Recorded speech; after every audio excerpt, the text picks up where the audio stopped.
বন্ধুরা team India পেয়ে গেল বিশ্বের নাম্বার 1 ভয়ঙ্কর ওপেনার এবং এই ভারতীয় ভয়ঙ্কর প্লেয়ার মাত্র 17 বছর বয়সেই ভেঙে ফেলল ব্রায়ান লারার 400 রানের ওয়ার্ল্ড রেকর্ড এবং এই ভয়ঙ্কর প্লেয়ার 49 বলেই করে ফেলল দ্রুততম ডাবল সেঞ্চুরি এবং খেলে ফেলল মাত্র এত বলে 404 রানের তাবড়তোড় ইনিংস এবং এই ভয়ঙ্কর প্লেয়ার এই বিধ্বংসী ইনিংস খেলে আলোড়ন সৃষ্টি করলো পুরো ক্রিকেট জগতে এবং তৈরি করে ফেললো একটা নতুন ওয়ার্ল্ড রেকর্ড।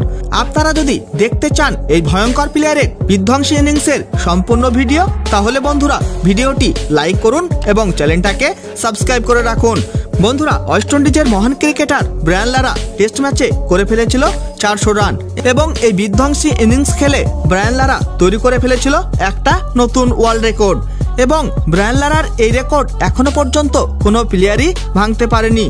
কিন্তু বন্ধুরা অন্যদিকে কোচবিহার ট্রফির ফাইনাল ম্যাচ খেলা হয়ে গেল কর্ণাটক এবং মুম্বাইয়ের মধ্যে এবং এই ফাইনাল ম্যাচে কর্ণাটকের হয়ে খেলে প্রখর চতুর্বেদী মুম্বাইয়ের বোলারদেরকে কুটে দিল এবং মাঠে এসেই শুরু করলো 4 এবং ছক্কার বর্ষণ এবং খেলে ফেললো 638 বলে 404 রানের তাবড়তোড় ইনিংস, 46টি 4 এবং 3টি গগনচুম্বী ছক্কার সাহায্যে।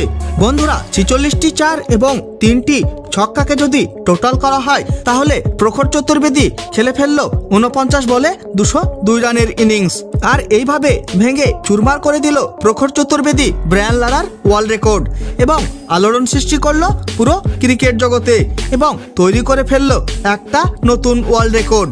বন্ধুরা প্রখর চতুর্বেদীর এই বিধ্বংসী ইনিংসের জন্যই কর্ণাটকের টিম করে ফেললো 890 রানের বিশাল স্কোর 8 উইকেট হারিয়ে। কিন্তু বন্ধুরা প্রখর চতুর্বেদী যদি এইভাবে বিধ্বংসীভাবে ব্যাটিং করতে থাকে তাহলে সে খুবই অল্প সময়ের মধ্যেই ভারতীয় দলে সুযোগ পেয়ে যাবে। বন্ধুরা প্রখর চতুর্বেদীকে কি ভারতীয় দলে সুযোগ দেওয়া উচিত কি উচিত নয় অবশ্যই কমেন্ট করে জানিয়ে দিবেন আপনাদের মতামত। বন্ধুরা ভিডিওটি শেষ পর্যন্ত দেখার জন্য ধন্যবাদ জানাই। তাহলে দেখা হবে নেক্সট কোনো ভিডিওতে।